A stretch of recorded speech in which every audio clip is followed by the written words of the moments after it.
قدر علماء اہل سنت سامعین بزم عرس، السلام علیکم ورحمۃ اللہ وبرکاتہ۔ الحمد للہ وکفیٰ وسلام علی عبادہ الذین اصطفیٰ، اما بعد، اعوذ باللہ من الشیطان الرجیم، بسم اللہ الرحمن الرحیم۔ الذي خلق الموت والحياة ليبلوكم أيكم أحسن عملا، قال عليه السلام: موت العالم موت العالم، صدق الله العلي العظيم وصدق رسوله النبي الكريم، ونحن على ذلك لمن الشاهدين والشاكرين، الحمد لله رب العالمين۔ حضرات گرامی، نیپال کی سرزمین پر، خاص طور سے جنک پور کے علاقے میں پہلی بار آنے کا اتفاق ہوا ہے۔ میں نے سنا تھا یہاں جلسہ جلوس سننے کا کچھ عجب رنگ و ڈھنگ ہے۔ جو سنا تھا وہ تو نہیں دیکھ رہا ہوں، لیکن محسوس کر رہا ہوں کہ آپ لوگ بڑی سنجیدگی کے ساتھ سنتے ہیں۔ بڑے بڑے لوگ اپنے فن کا جوہر دکھا کر جا چکے ہیں۔ حسن زن کی بنا پر جلسہ نے کہا میرے بارے میں تو میں جاتے ہوئے کو روک لیتا ہوں، مگر سچی بات یہ ہے کہ جس کے جانے کا وقت آ گیا ہے اسے کوئی نہیں روکا۔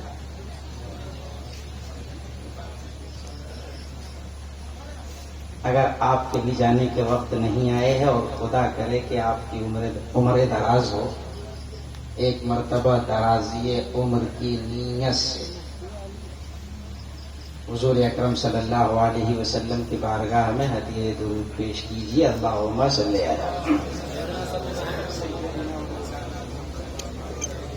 کرم وآلہ وصحبہ وبارک وسلم، صلاۃ و سلام علیک یا رسول اللہ وسلم علیک یا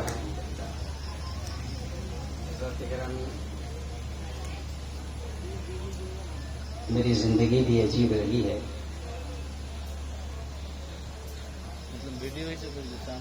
جب ضرورت ہوتی ہے تبھی میں کسی فن کو سیکھتا ہوں، لیکن جتنے اشعار میں نے بچپنے میں یاد کیے تھے، سائیکولوجیکل پرابلم ہونے کے بعد سب ذہن سے نکل گئے ہیں۔ اس لیے کوشش کرتا ہوں جہاں جاؤں وہاں دو چار شعر خود سے ہی بنا لوں۔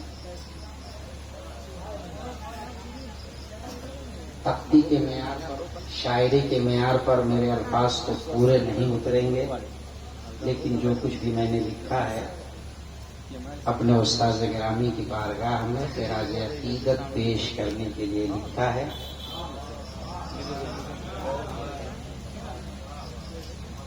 عالم قول پیمبر و قرآن ہوئے مفتی عثمان، عالم قول پیمبر و قرآن ہوئے عثمان رضا،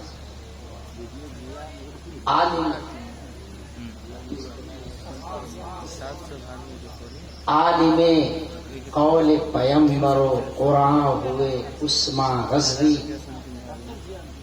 اپنے آقا کے ثنا خواہ ہوئے عثمان رضوی، اپنے آقا کے ثنا خواہ ہوئے عثمان رضوی، دیکھ کر علمی تبحر کو زمانہ بولا، دیکھ کر علمی تبحر کو زمانہ بولا، ماہر فقہ و فتاوی ہوئے عثمان، فقہ و فتاوی ہوئے عثمان رضوی، دیکھ کر علمی تبحر کو زمانہ بولے، ماہر نحو و فتاوی ہوئے عثمان، ماہر نحو و فتاوی ہوئے عثمان رضوی۔ ان کی عظمت پہ تھی نازا نہ صرف خاک نیپال، ان کی عظمت پہ تھی نازا نہ صرف خاک نیپال، ان کی مٹی کے بھی ارما ہوئے عثمان، ان کی مٹی کے بھی ارما ہوئے عثمان رضوی۔ 5 شوال اور 1442 ہجری، 5 شوال اور 1442 ہجری باغ فردوس کے مہمان ہوئے عثمان رضوی۔ مچل کر بولو نا یار زبان ہے۔ 5 شوال اور 1442 ہجری باغ فردوس کے مہمان ہوئے عثمان رضوی، باغ فردوس کے مہمان ہوئے عثمان رضوی۔ اپنے مسلک و مشرق کو کبھی ہاتھ سے جانے نہ دیا، اپنے مسلک و مشرق کو کبھی ہاتھ سے جانے نہ دیا، ناشر فکر رضا خاں ہوئے عثمان رضوی، ناشر فکر رضا خاں ہوئے عثمان رضوی۔ عالموں مفتیوں فاضل سے ہے پورا علاقہ روشن،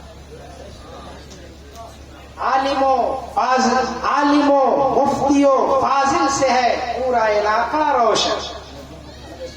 بہت عالم علماء ہے، اس کو میں نے اپنے اعتبار سے ڈھالا ہے۔ عالموں مفتیوں فاضل سے ہے پورا علاقہ روشن،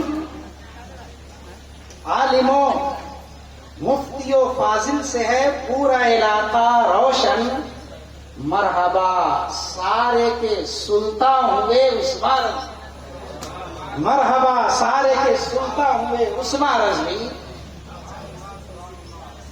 جو ولی ہوتا ہے وہ پابند شرع، جو ولی ہوتا ہے وہ پابند شرع۔ فخر سے بولو ولی خدا ہوئے عثمان، فخر سے بولو ولی خدا ہوئے عثمان رضوی۔ درود شریف پڑھ دیجیے۔ اللہم صلی علی سیدنا و مولانا محمد و آلہ و صحبہ و بارک وسلم۔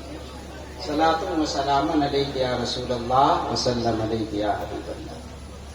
حضرات گرامی، چونکہ وقت بھی بہت کم رہ گیا ہے، اس لیے میں اپنے 2-4 تجربات اور کچھ باتیں میں آپ کے سامنے رکھ کر کے رخصت ہو جاؤں گا۔ چونکہ مجلس حضرت کے عرس کی مجلس ہے، ہم اپنے دل کو تسلی دینے کے لیے 1000 باتیں کر لیں، مگر انسانی زندگی پر موت ایک ایسا المناک حادثہ ہے جس سے معلوم نہیں کائنات میں کتنی ویرانی چھا جائے، اور دنیا میں جتنے لوگ ہیں، جتنے مخلوقات ہیں، سب کو ایک نہ ایک دن اس دنیا سے چلا جانا ہے۔ دنیا میں انسانوں کے درمیان ہزاروں اختلافات ہیں، علوم و فنون کی دنیا میں ہزاروں نظریات ہیں جو ایک دوسرے کے اپوزٹ ہے، ایک دوسرے کے مخالف ہے، مگر اس کائنات میں اگر پوری دنیا میں کسی معاملے میں کسی کا اختلاف نہیں ہے تو وہ موت ہے۔ جس طرح حضرت قاضی القضات نیپال ہمارے درمیان سے چلے گئے ہیں، ایک دن آئے گا کہ ہم لوگ بھی اس دنیا سے چلے جائیں گے۔ حضرت گرامی، ہمیں اور آپ سب کو دنیا سے اس لیے جانا ہے کہ آج تک دنیا میں کوئی ایسا حکیم نہیں ہوا جس نے موت کو مات دینے کے لیے دوا کا کوئی دنیا میں ایسا کمزور نہیں ہے جو موت کے سامنے منت و سماجت کر سکے،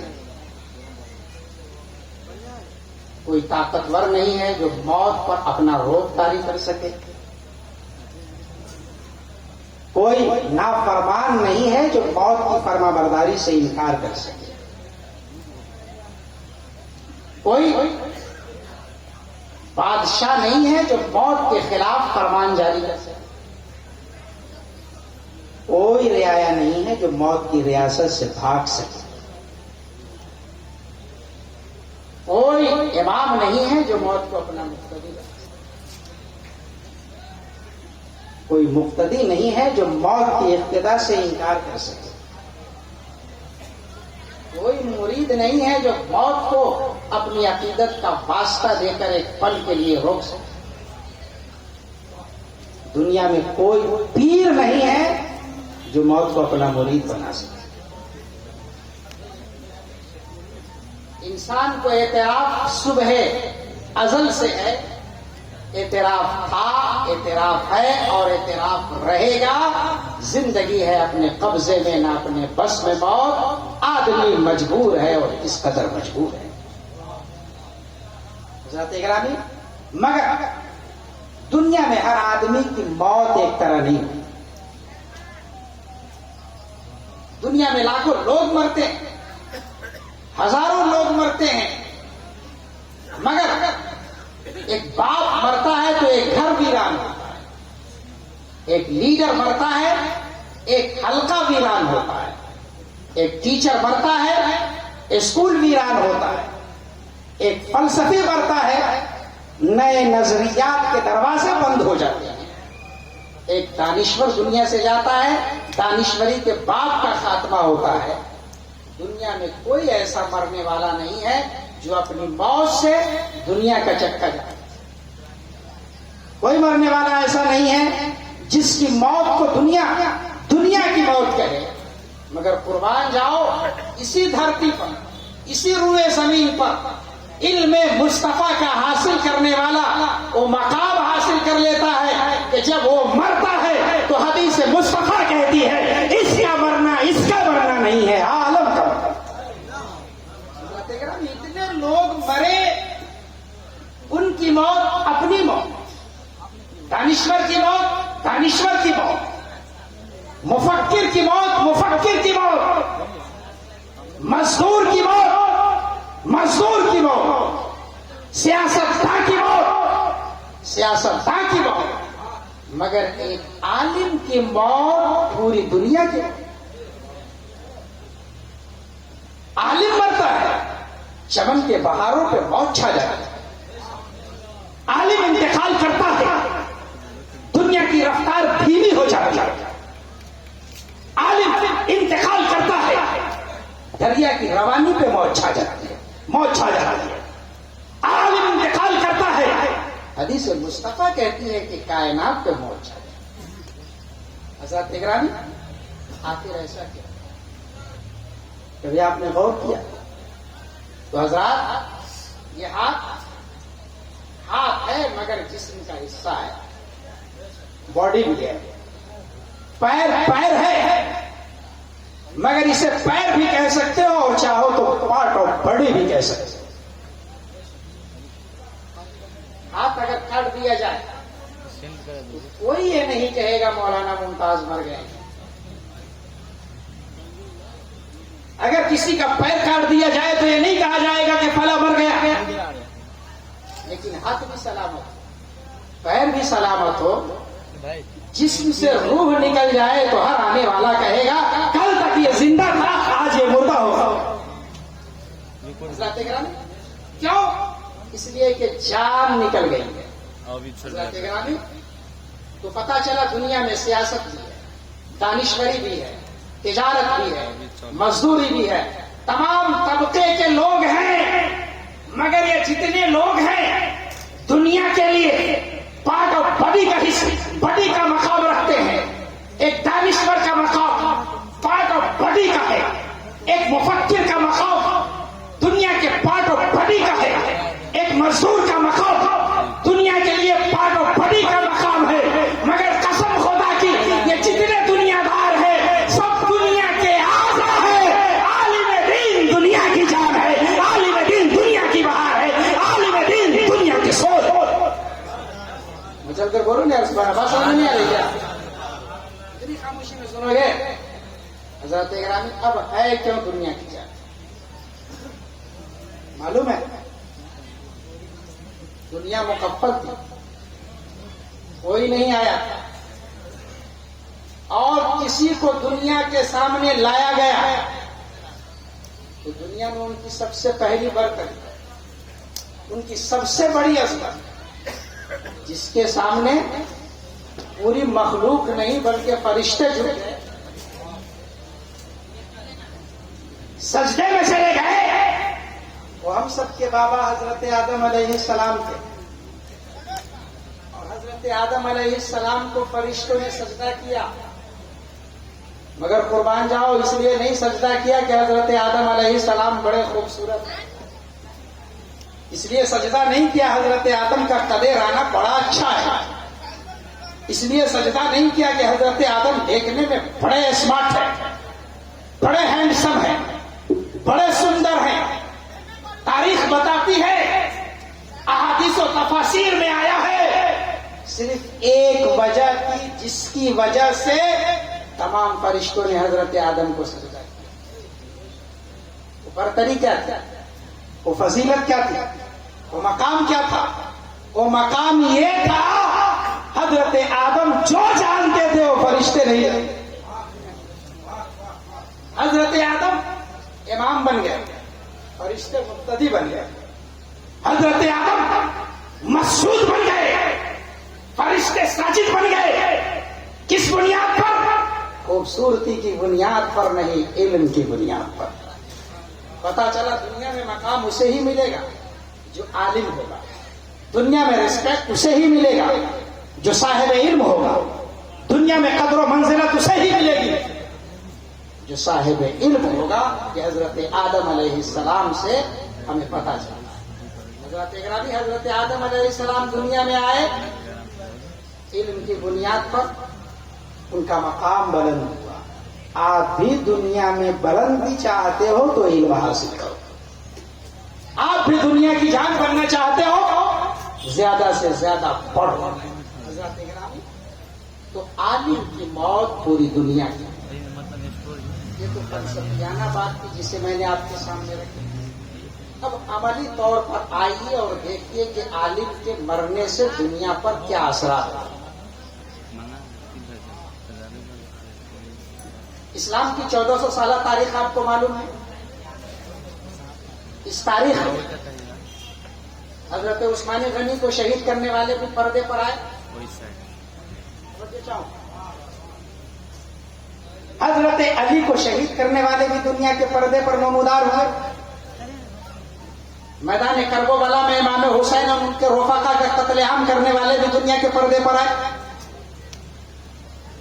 اسلامی عقائد و اعمال کے مقابلے میں معتزلی افکار کی نمائندگی کرنے والے مسلمان بادشاہ بھی دنیا کے سامنے آئے۔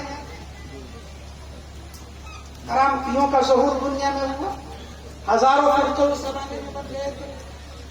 تفصیل دیکھنی ہو تو الملل والنحل پڑھ لیجیے، ہزاروں فرقے طرح طرح کے نظریات آئے، مگر سچا اسلام جسے پیغمبر اسلام نے دنیا کو دیا تھا، جیسا اس وقت تھا آج بھی ویسا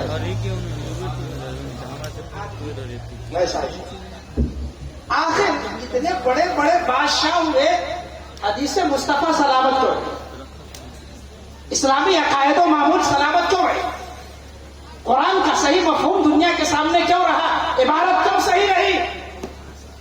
حضرت گرامی اس زمانے میں بھی جب امویوں کا عروج شروع ہوا، خزانے پہ اموی کا قبضہ تھا، سرکاری اسکولوں پر اموی کا قبضہ تھا، دانشوروں پر اموی کا قبضہ تھا، مگر دین مصطفیٰ کا جو سب سے بڑا مرکز تھا یعنی مدارس دینیہ، سب سے پہلے پوری دنیا میں نجی مدرسے بنانے کا کام حضرت حسن بصری رضی اللہ تعالیٰ عنہ نے۔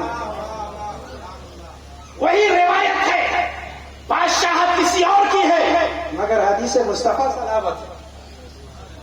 آپ ایک ہندو راشٹر میں رہتے ہیں، لیکن کسی سے پوچھ لو بخاری کی روایت کتنی ہے، بلا دو بیلا کے درجنوں علماء ہے جو کہتا ہے۔ حضرت عائشہ کی روایت کتنی ہے، بتانے والے یہاں موجود ہیں۔ منطق و فلسفہ کے مسائل بتانے والے موجود ہیں، عقائد اسلامیہ کو بتانے والے موجود ہیں۔ میں نے پوچھا اس راشٹر میں رہنے کے باوجود آپ کیسے جانتے ہیں کہ اشعری کا عقیدہ کیا ہے، ماتوریدی کے افکار کیا ہے، حضرت امام محمد رضا خان فاضل بریلوی کے نظریات کیا ہے؟ تو تمام علماء نے کہا ہم رہے کسی راشٹر میں، لیکن ہمارے پرکھوں نے دین کو بچانے کے لیے مدرسہ قائم کرنے کا جو نظام دنیا کو دیا ہے، جب تک مدرسہ سلامت رہے گا، اسلام سلامت رہے گا، عقیدہ سلامت رہے گا، قرآن سلامت رہے گا، حدیث سلامت رہے گا۔ ان کی زندگی کا یہ سب سے بڑا کام۔ اب آئیے ذرا وہ دنیا سے جا بادشاہت ان کی نہیں، کسی اور دنیا کا حکمراں کوئی اور، لیکن دنیا سے رخصتی ہو رہی ہے حضرت حسن بصری رحمۃ اللہ تعالی علیہ۔ عالم کیا ہے؟ جب جنازہ چلا تو دنیا کا کاروبار تھم گیا، جب جنازہ نکلا دنیا کے کاروبار رک گئے، تاجر نے تجارت چھوڑ مزدور نے دہاڑی چھوڑ دی، عالموں نے درسگاہ چھوڑ دیا، حکمرانوں نے گھٹی چھوڑ دی۔ اب تو یہ ہے کہ اماموں نے مصلی چھوڑ دیا، مؤذن نے مازن کو چھوڑ دیا۔ بہت بڑی بات میں کہہ رہا ہوں، یہ وقت نہیں ہے یہ سب باتیں سنانے کی، لیکن تھوڑی سی وقت میں نے کر دیا ہے۔ پورے بصرہ کی تاریخ میں مورخ نے لکھا ہے کوئی دن ایسا نہیں گزرا کہ 5 وقت کی اذان نہیں ہوئی ہو، 5 وقت کی نماز نہیں ہوئی ہو، مگر بصرہ کی تاریخ میں صرف ایک دن ایسا گزرا ہے جس دن نہ عصر کی نماز لوگ پڑھ سکے، نہ کسی مسجد میں اذان ہو سکے۔ پوچھا گیا کہ وہ دن کون سا تھا؟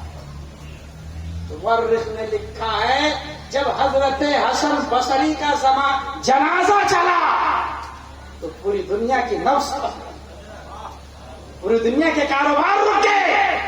صرف دنیا کا کام ہی نہیں، تھوڑی دیر کے لیے، ایک دن کے لیے عصر کی نہ نماز لوگ پڑھ سکے۔ میں نہیں کہتا کہ یہ فضیلت کی بات ہے، لیکن میرے نبی نے فرمایا تھا عالم کی موت دنیا کی موت ہوتی ہے۔ حسن بصری مر رہے ہیں تو صرف دنیا کی موت نہیں ہو رہی ہے بلکہ عصر کی اذان بھی۔ لوگوں کا ازدحام مسجدوں کو چھوڑ کر کے حضرت حسن بصری کے جنازے کے ساتھ چل پڑا۔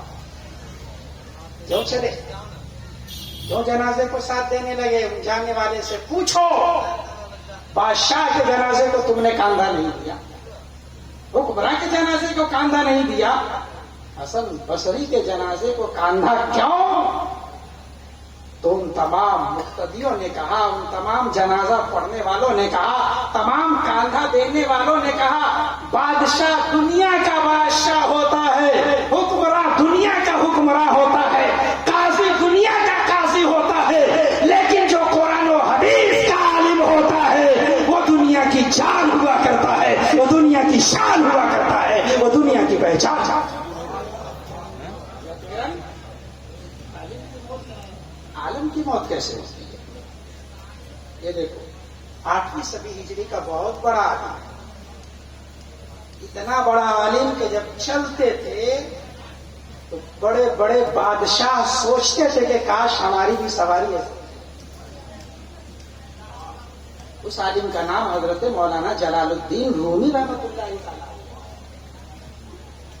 جب تک درسگاہ میں کچکلاہی باقی، جب تک پڑھا رہے تھے دل میں غرور و فخر تھا، لیکن جو ہی شمس تبریز نے اپنی نگاہ محبت ڈالی تو درسگاہ کا عالم خانقاہ کا صوفی بن گیا۔ علم تو پہلے ہی سے تھا، جب عمل کی دنیا میں قدم رکھا تو اس زمانے میں علماء بہت تھے، صوفیہ بہت تھے، بلکہ صرف اس سے چند صدی پہلے بڑے بڑے صوفی آگر وجود میں آئے تھے۔ جنیدیہ کچھ دن قبل ہی دنیا کی نگاہوں کے سامنے آیا تھا، قادریہ کچھ دن قبل ہی دنیا کے سامنے آیا تھا، چشتیہ کا وجود جلد ہی ہوا تھا، سہروردیہ کا وجود جلد ہی ہوا تھا، مگر جتنے پیر تھے سب پھیکے پڑ گئے اور خلق خدا کے زبان پر نام تھا تو صرف جلال الدین جلال الدین رومی ہے، گھر سے مشکل سے 1 کلومیٹر کی دوری پر جنازہ جانا۔ مورخ نے لکھا، میں نہیں کہہ رہا ہوں، دیکھ سکتے ہو بہت اسٹینڈرڈ کتاب میں لکھا ہوگا، 1 کلومیٹر کی دوری بمشکل تمام، اس زمانے میں 34 کلومیٹر کا حساب نہیں تھا، یہ تو انگریزی پیمانے کے بعد کلومیٹر کا معاملہ آیا۔ جنازہ صبح کے 8 بجے چلے، دوسری یا تیسری ساتھ، مورخ لکھتا ہے اس دوری کو طے کرنے میں جنازہ لے جانے والوں کے لیے معاملہ یہ ہو گیا کہ مغرب کا وقت ہو گیا،